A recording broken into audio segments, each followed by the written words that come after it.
السلام عليكم ورحمة الله وبركاته. بسم الله الرحمن الرحيم. الحمد لله رب العالمين، والصلاة والسلام على سيدنا محمد وعلى آله وصحبه أجمعين. اللهم علمنا ما ينفعنا وانفعنا بما علمتنا وزدنا علما. اللهم إنا نسألك العلم نافعا وفضلا من لدنك يا رب العالمين.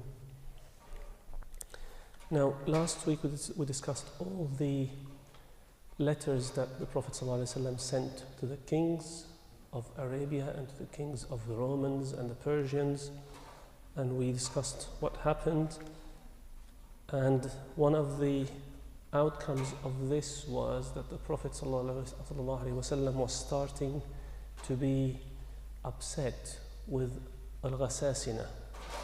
They, through his letter, they started preparing to attack Medina, and there were 100,000 men, and they were asking help of the Romans because they had a treaty with the Romans. If anybody fights or hurts each of them, they will defend each other's.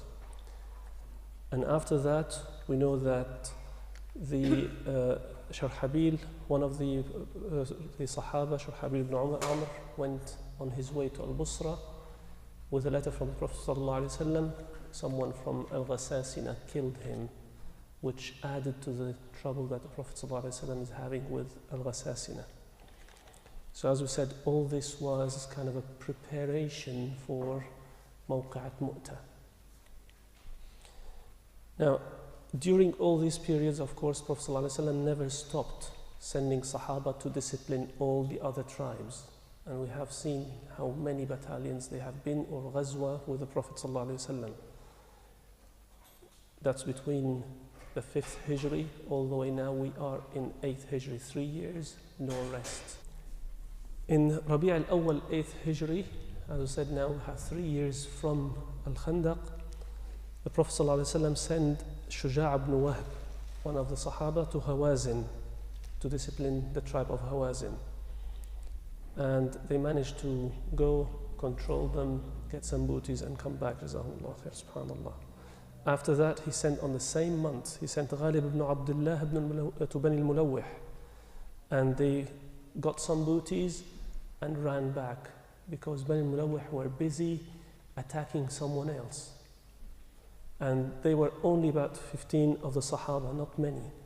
So on their way back, the leader of Bani al-Mulawih, Al-Harith ibn Malik, came back and said, they told him what happened, that the Muslims attacked us. So he just turned away with his army and started following the Muslim battalion.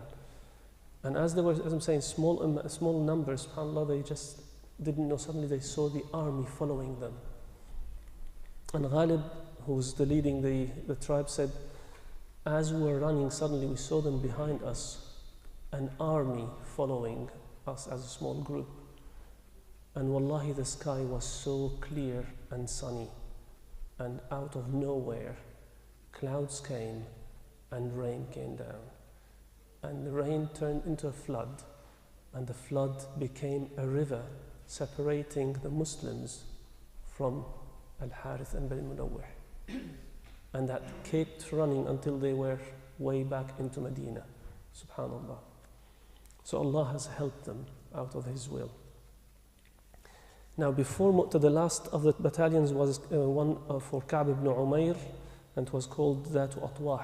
And again, in the same month, Rabi' al-Awwal, 3 battalions in 1 month of the Sahaba, subhanAllah, Prophet sent. 14 men, they went again. These men were going for da'wah, not for a fight. They were sent da'wah to a tribe in the northwest of Medina, close to the borders with the Syrian peninsula, in the place of Ma'an. When they went there, on their way, it was about 600 miles. They went on foot, walking. As they reached the borders of Asham, the Bani Ghasasina, the tribe of Ghassan, saw them. They knew the Muslims. They killed them, except one who was wounded, managed to go back to the Prophet ﷺ and tell him. Another problem with Al-Ghasasina.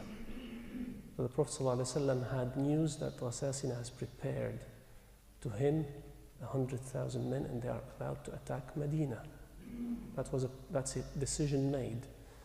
And they have sought the help of Caesar, who has supplied them with another 100,000. And this was a proof that Caesar did not become a Muslim. Remember last time he said that to Al-Kalbi, Duhiyat al-Kalbi, tell Muhammad that I'm Muslim, but I kept hiding it for the sake, so I could keep staking for the preacher. And the Prophet ﷺ said, كَذَبَ عَدُوُ اللَّهِ, he's a liar. And the Prophet knew, ﷺ, and that was the proof that he was a liar. When the Prophet heard this, he had to avoid them attacking Medina. So attack is the best way of defense. So he prepared a battalion of 3,000 men. That was the biggest the Muslim could get from their Medina. And he made a decision on there. He said, these men will be led by, and he started naming them as a leader. He said, the first one to lead it will be Zayd ibn Haritha. If he is injured and cannot carry on, or he is killed, then Ja'far ibn Abi Talib, radiyallahu anhu. If he is injured or killed, then Abdullah ibn Rawaha. 3. And that's it, he stopped. One of the Jews who were still living in Medina went to him and said, Ya Muhammad, it is in our Torah that no prophet names the people that are to lead except they are all killed, even if he names 100. The Prophet ﷺ said, this is a matter to Allah, not to me or to you. Allah decides who lives, who doesn't. The army moved on the morning of a Friday early morning with dawn. The Prophet ﷺ ordered them to go. So they all went. Abdullah ibn Rawaha started thinking, it's a Friday, let me pray with the Prophet ﷺ. What better reward is than praying a Jumu'ah with the Prophet ﷺ? And I can run with my horse and catch up with the army. So he stayed behind. As the Prophet ﷺ finished the prayer of Jumu'ah, he looked and said, Abdullah, what are you doing here? He said, oh Prophet, I just wanted the reward. I'm just going for a war, praying with you and Jumu'ah. What better than that? He said, Wallahi ya Abdullah, if you spend what is all over earth, you will never get the reward of any of them that has left early as ordered. So Abdullah ibn Rawaha started crying. He was there to get the ajr and reward, and what happened? He's lost it. They got it. He got some reward, of course. Sahaba asked him, why are you crying? The ones that left there, he said, I am crying from fear of hellfire. He just wanted the reward so he can spare himself and nar. Now he was told that they have got the reward, he hasn't. But he managed, of course, to follow the army. Now, of course, as we said, the Ghassan and the Romans, 200,000 ready, 50,000 horsemen, and 150 on their feet ready to attack and run, and Muslim 3,000. The Muslims heard of that number on their way. They started gathering together. What shall we do? Advise what options we have. Some said, we have to fight them. That's an order. We have the Prophet, we will attack. Doesn't matter. Even if we're all killed, it's an attack. We have to defend Islam. Others said, no, let us send to the Prophet ﷺ to send us more troops. If there are any others from the other tribes, Muslims, who can come and help us. But none of them suggested retreat or withdraw. They were so, obedient to the Prophet ﷺ. When this happened, Abdullah ibn Rawaha started talking to the Muslims that we have become Muslim for this. What are we after? We're after martyrdom, Jannah. We're not into this just for Islam, pray and worship. We are here for defending Islam and bringing Islam to the rest of the world. So why don't we just go and fight? And as he carried on, subhanAllah, they listened to him. And then Thabit ibn al-Arqam, He saw them, then he stood up, radiallahu anhu, and he said, I was one of the people who fought in Badr. And wallahi, in Badr, we saw the numbers as well, more than what we were. But Allah made us victorious by the obedience and discipline. So we're obeying Allah and His Prophet, and we have our discipline, so let's go for it. And they said, yes, alhamdulillah. They carried on moving, and they reached the town of Mu'tah, which is a little tribe, but it's built town. And they decided to camp in the town, not outside. Because if there is any fights within towns and kind of a built areas is more difficult than in the open space. So if they got any trouble, they can retreat in there, and there will be trouble for the Romans and Ghassan to fight them. So that was one of the tricks, radiallahu anhu. Zayd ibn Haritha started preparing the army, and he divided the troop into 3 groups, or 5. As usual, they had this 5, the center, right, left, front and back. And every group had a flag of its own, so they can know who they gather around. And the leader, who is him at that stage, stands at the front with the main flag for the whole army. At Fajr, as they prayed Fajr finished, he ordered an attack. The Romans and Ghassan could not believe their eyes. A small group suddenly attacking them, they're not prepared. Early morning still, what's happening?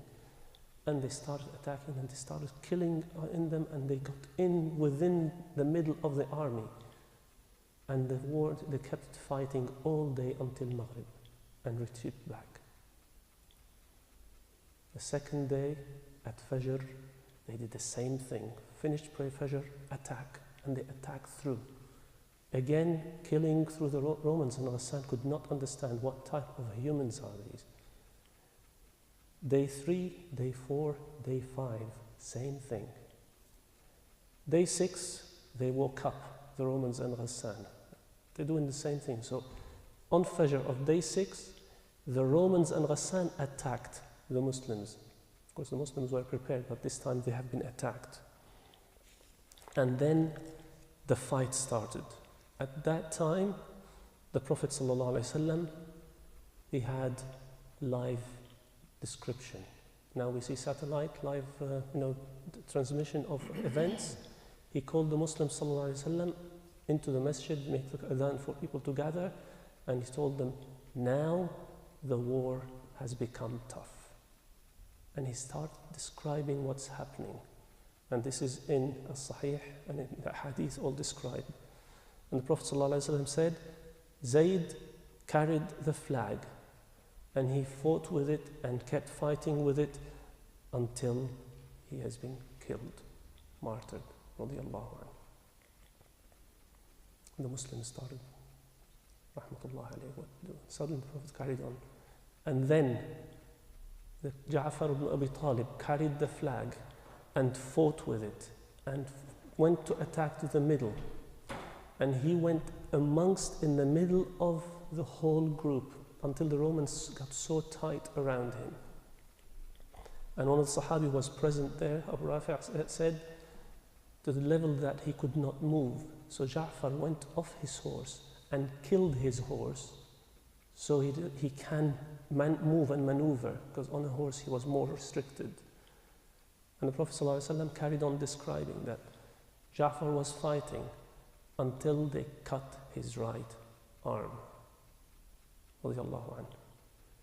And he got the flag with his left hand, and they cut his left arm. He grabbed the flag with his upper arms onto his chest, and then Ja'far has been killed and martyred. Abu Rafi again says, after the fight, he said that Ja'far was cut in 2 halves, radiallahu anhu. In one of his halves, this was 2 separate halves. One of them, they found over 30 plus wounds. And in another narration in the hadith, on his body there were more than 90 plus injuries before he was killed, radiallahu anhu. And the Prophet ﷺ said, And now Ja'far is in Jannah. Allah has replaced his hands with 2 wings from ruby, and he's flying all over Jannah, wherever he wants, until the day of judgment. So as we are speaking, Sayyidina Ja'far radiallahu anhu is flying in Jannah with his wings. And the Prophet ﷺ said, and then Abdullah ibn Rawaha carried the flag, and he paused. Ansar got so upset, because at the beginning he said, Zayd is from Al-Muhajirin, carried the flag and attacked. Then Ja'far took the flag and attacked, and he's again from Al-Muhajirin. Now Abdullah ibn Rawaha from Ansar, he said, and Abdullah ibn Rawaha carried the flag, and he paused. And what happened there is, Ansar were just, what's going on? And what happened is, Abdullah ibn Rawaha had a pause of seeing 2 of his, Sahaba, best companions, killed, all these numbers. He had a bit of hesitation in his heart, subhanAllah. And he starts saying poetry in Arabic that is just to give himself that drive. And then suddenly he went to attack. And as the Prophet ﷺ said, and now Abdullah started attacking. Sahaba, alhamdulillah, were so happy now, okay, he's gone. And as he was starting to attack, subhanAllah, just one of his companions threw him a piece of meat, because they were attacking and eating anything as they gone around the fight. So as he was riding, he took a bite from that meat. And then he looked at it and said, subhanAllah, it's too long life if I'm to wait till I finish this. He threw it and carried on fighting, radiyallahu anhu. And the Prophet ﷺ said, and Abdullah has been martyred. And I can see that his bed or place in Jannah is further away from his 2 friends. And Sahaba said, Ya Rasulullah, why is it further away from them? They are not at the same level. He's a bit away from them. He said, because he hesitated a little bit. That hesitation, subhanAllah, cost him a bit of space away from the companions on the level in Jannah. Now, when we see this, the 3rd person carrying the flag has been martyred. The Prophet ﷺ has not named anybody to carry the flag after that. So the Muslims saw that and they started running away and dispersing. The Roman Ghassan, they were happy, it's gone, they started celebrating. Out of the blue, a man amidst the whole army, in all that chaos, came and raised that flag. And if I ask the name of this person, a lot of people might make a mistake. Anybody knows the name? No. I told you you're going to make a mistake. Thabit ibn al-Arqam, radiyallahu anhu. He's the one who was in Badr. He raised the flag and started waving it. The Muslims saw the flag back up, they gathered back again. The first one to arrive to him was Khalid ibn al-Walid, radiyallahu anhu. So Thabit gave him the flag, say, Khalid, take it. He said, yeah, Thabit, you got the flag first. And you are an elder in Islam. I'm just hardly few months Muslim. He said, yeah, Khalid, wallahi, I only raised it up to hand it to you. You are the man of wars. So Khalid grabbed it and started waving it and started shouting to the Muslims, and they all gathered around him. And the fight carried on.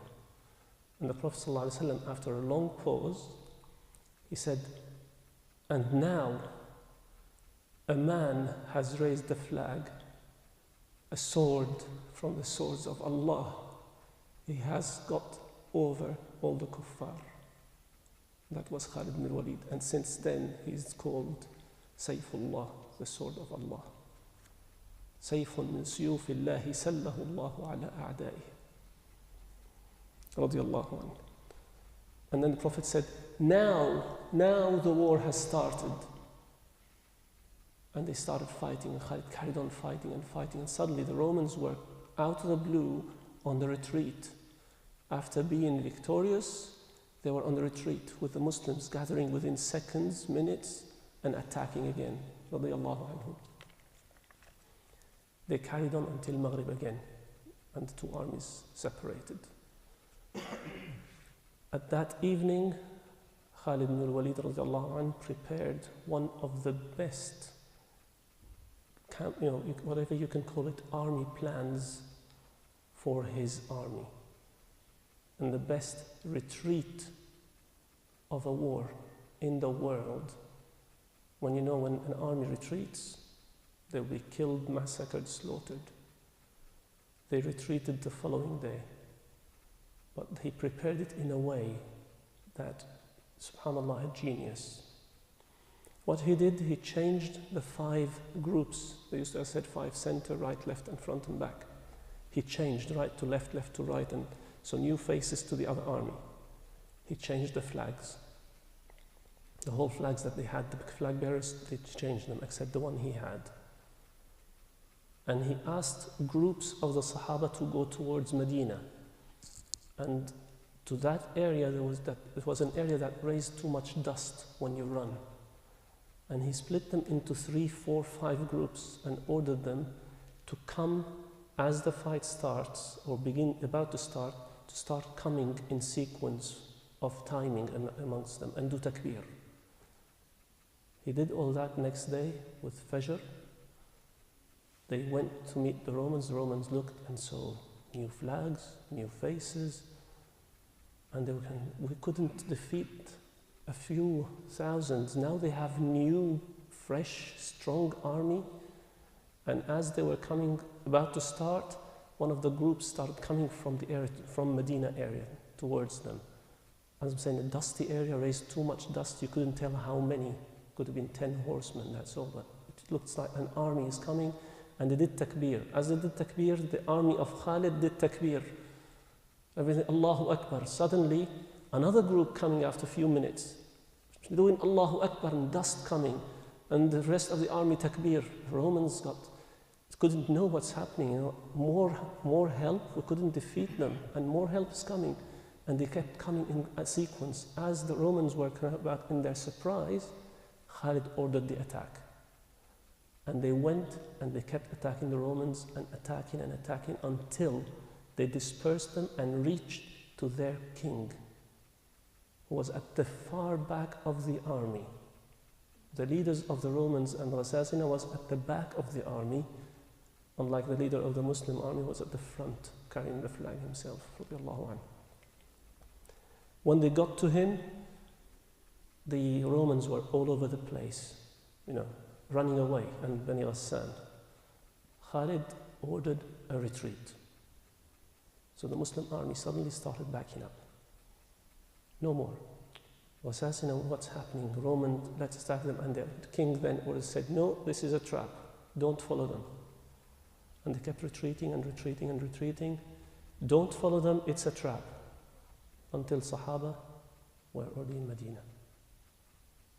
And that was what Mawqi'at Mu'tah. If you look at it, partly defeat, but at the end of the day, they were victorious in showing Bani Ghassan and the Romans that they are not a power to play with. And that was a strength to show. Radiyallahu anhu. Khalid ibn al-Walid, it's narrated in the Sahih as well, that he said on the day of Mu'tah, that day 7, when he got the fight for the retreat, in his hand he broke 9 swords. Can you imagine a sword being broken?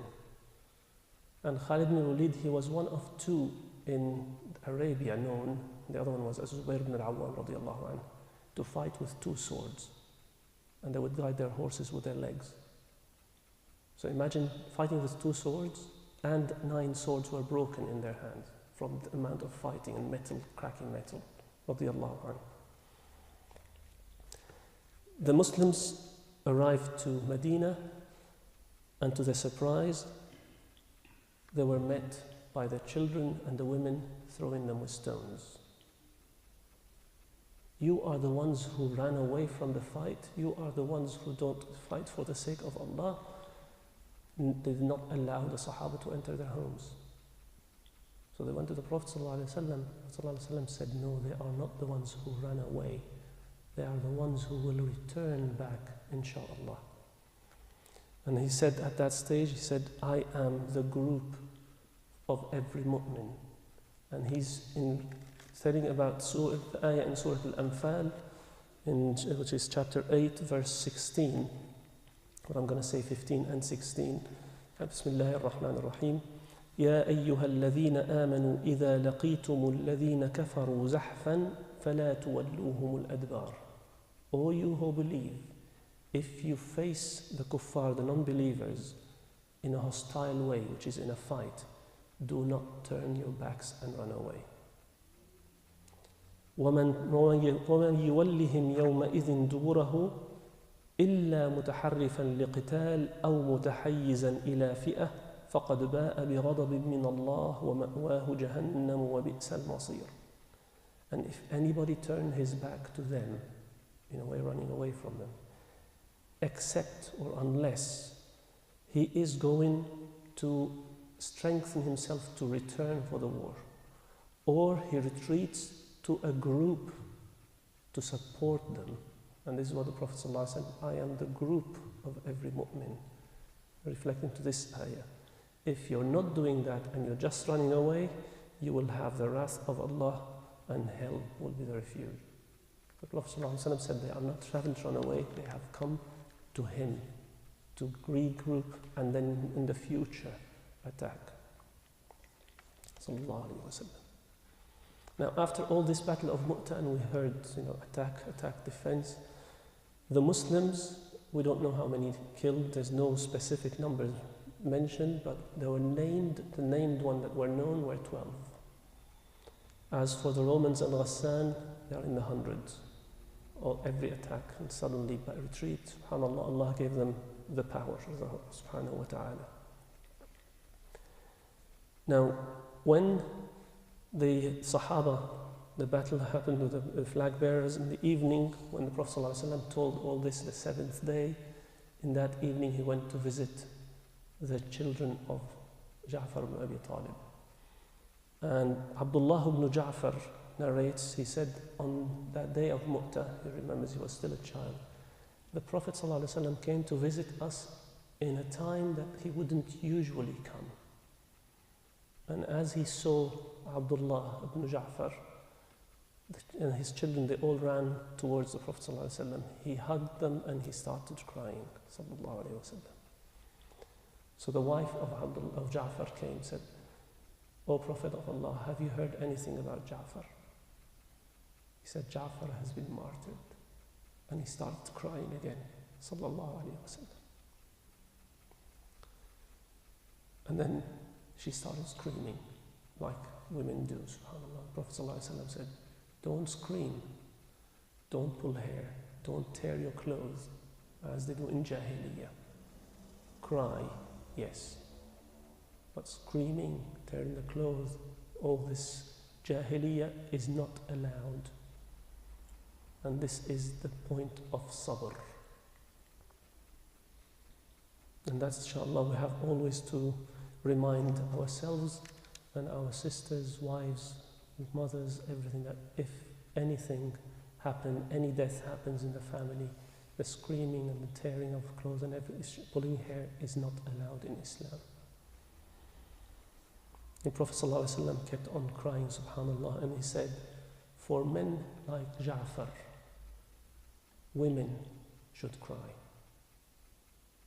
He was just, kind of comforting his wife as well. And then he asked the Ansar, he said, do not forget to cook food to the family of Ja'far. They are busy with their grief. And this is again from the Sunnah. If someone has a death, which we have forgotten in nowadays, everybody around them should cook for them. Opposite to what happens nowadays in some of the Muslim countries, the family of the bereaved have to cook for the others to come and feast. And they're feasting on the money of the orphans. So look how things change, subhanAllah, because of bad cultures and misunderstanding of our religion. Now the last battalion I'm going to talk about today, which will reach us towards the end of this, or actually there are possibly two, there were two. This one is that of Salasil. When Prophet ﷺ, after Mu'tah, he heard that Quda'a, another tribe, which is in the northwest of Medina, again on the Red Sea, north toward Sham, they just heard of the Muslim retreating from Ghassan and started thinking, why don't we attack them again? And they were allies of Ghassasina.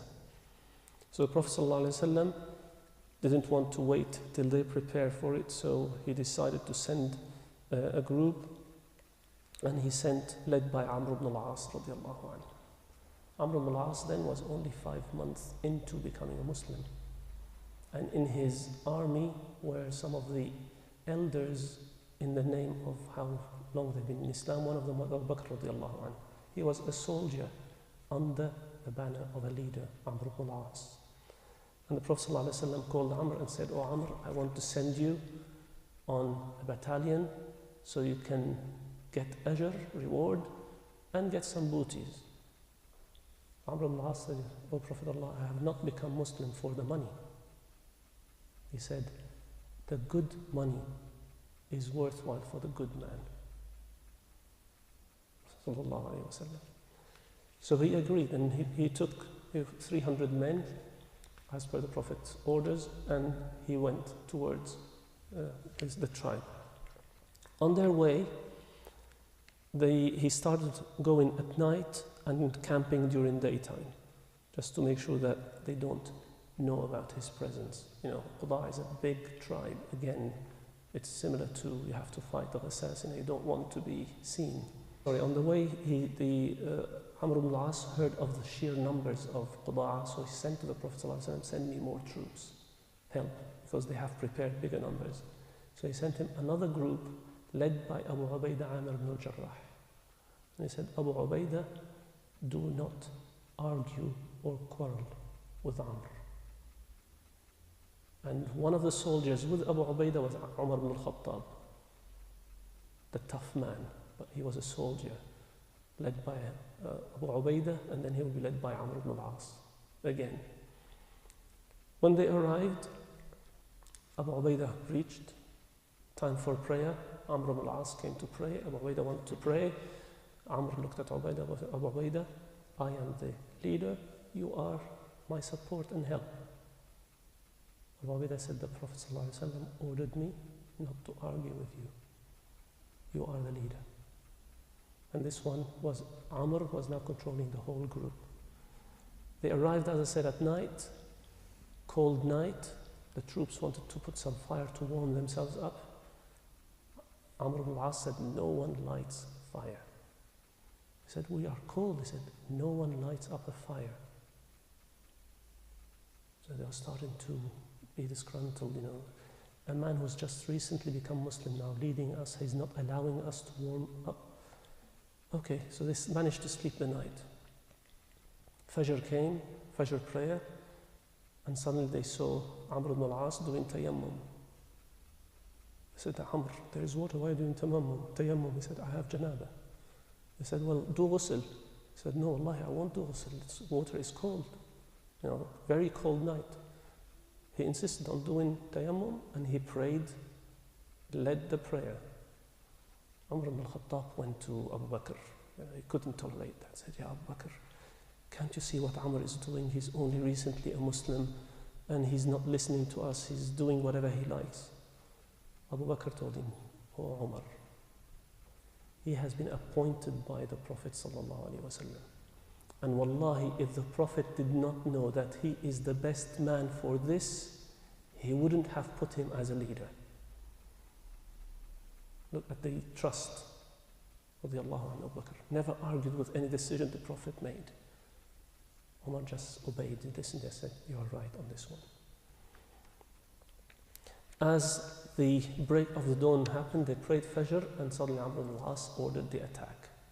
And they attacked and went in And so they managed to disperse the whole troops. They were running away. They started capturing people and started killing people, getting booties. Suddenly Amr ibn al-As said, leave them, retreat. So I said, we're just about, we're winning. He said, leave them, retreat. That's it. They've shown the power. They've dispersed. Go back. They started getting again, Amr ibn al-As not doing the right thing. What does he know with this? He's a new Muslim. He just said, this is what you have to do. And they obeyed. He's the leader then. They took the booties, they took the cattle they could, and returned back to Medina. As they arrived, some of the Sahaba went complaining to the Prophet ﷺ. Amr ibn al-As did this, Amr ibn al-As did that, he did this, he hurt us, we were cold. And so the Prophet ﷺ gathered the Muslims and called Amr. He said, Amr, why did you hurt them and not allow them to light up fires at night? He said, Ya Rasulullah, that night was cold. We were in sight of our enemy. If we lit up fire, wallahi, they would have seen us and attacked us. And then we would have been all massacred. The Prophet ﷺ said, you have said the truth. So why did you do tayammum next day and not do ghusl? He said, oh Rasulullah, it was a cold night. The water was freezing. And if I would have done ghusl, I would have killed myself. And Allah says, وَلَا تُلْقُوا بِأَيْدِيكُمْ إِلَى التَّهْلُكَةِ. Don't throw yourself into death or destruction. And this is in Surah Al-Baqarah, chapter 2, verse 195. And say, Bismillah ar-Rahman ar-Rahim, وَأَنفِقُوا فِي سَبِيلِ اللَّهِ وَلَا تُلْقُوا بِأَيْدِيكُمْ إِلَى التَّهْلُكَةِ وَأَحْسِنُوا إِنَّ اللَّهَ يُحِبُّ الْمُحْسِنِينَ.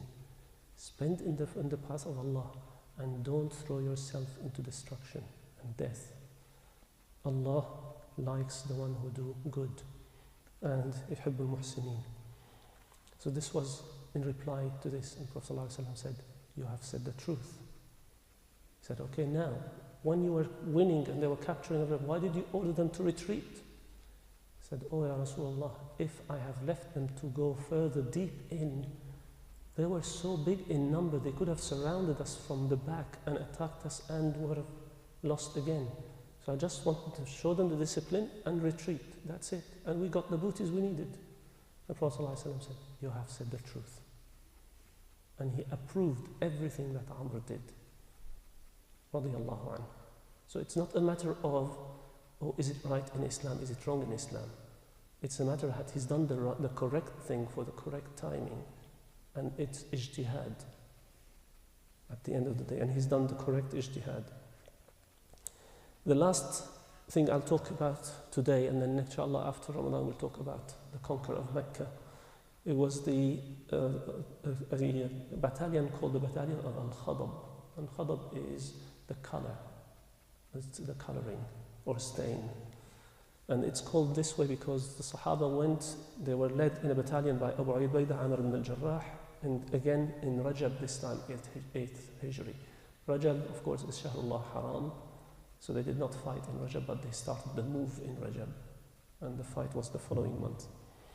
And they got to, they were not wealthy, of course, as you know, Muslims, despite all this, whatever they conquered, they earned, they were just still spending and still have lots of spending. So still poor. But Abu Amir, he went with 300 men. The Prophet ﷺ sent him up north again to another tribe. And on their way, they had no food to eat. And as they were going, no food, nothing to, they started eating the leaves of the trees until their mouth became green, hence the name of the battalion, Al-Khadab. One of the Sahaba radiallahu anhu, who was the son of Sa'd ibn Ubadah, Qais, the son of Sa'd, he saw some Bedouin with camels and went to them and said, would you sell me 5 camels? He said, yes, of course I will. Why not? He said, but I cannot pay you now. I will pay you when I return to Medina. He said, and who would get me my money? Who are you to say you will give me future? He said, I am Qais, the son of Sa'd ibn Ubadah. He said, Wallahi, you are an honorable man. Your father is well known. I will sell you. Umar ibn al-Khattab went to that man and said, don't sell him, he's poor, it's his father who's wealthy. He said, Wallahi, I don't think his father will let his son, stay away with that money, he will pay for him. And he agreed, so he got the witnesses, they signed for the deal, and he got 5 camels. They slaughtered one and started eating and cooking, and as they went the second one, suddenly Umar ibn Khattab got upset. So he went to Abu Ubaidah Amir ibn al-Rah. He said, you are our leader of this group. Look what Qais is doing. He's borrowing money from his father without the permission of his father to slaughter and feed everybody else. And so Abu Ubaidah asked Qais to stop slaughtering because his father has not agreed the deal. And it's not his own money. Subhanallah, radiyallahu anhum. As they were carrying on towards the Red Sea, they saw a black hill. They wouldn't know what that is. They get closer and closer, and subhanallah, it was a big whale that went on the shores and died. So the Muslims camped there and started eating from that whale for a whole month. And around there, they started attacking the tribes and just disciplining all the tribes, showing the might of Islam. And to the degree they narrated that Abu Ubaidah asked 5 of the Sahaba to sit in the eye of the whale. And they all sat down comfortably. 5 lined up, and that's just the edge of the eye of the whale, subhanAllah. Then he got 2 ribs and put them like an arch, and asked the tallest of the Sahaba, who was at the end Qais ibn Sa'd ibn Ubadah, he said, stand up on a camel. And he rode underneath it, and he did not bend his head. That's how high a rib was. And they kept eating and took more with them to return back to Medina, and they started eating on the way to Medina, subhanAllah, and they didn't need anything. Allah fed them a whole whale. They arrived to Medina, they explained to the Prophet ﷺ about the whole thing, and they told him about the whale. And the Prophet ﷺ asked them, do you have any of that meat of the whale left? They said, yes, we still have a few pieces. That can I have some? And he ate it, ﷺ, just to prove that, fish, whale is halal. Now, I will stop here, inshallah, and we'll talk about the reasons that led to the conquer of Mecca and the conquer of Mecca in the next time, bi'idhnillahi ta'ala. جزاكم الله خيرا سبحانك اللهم وبحمدك نشهد أن لا إله إلا أنت نستغفرك ونتوب إليك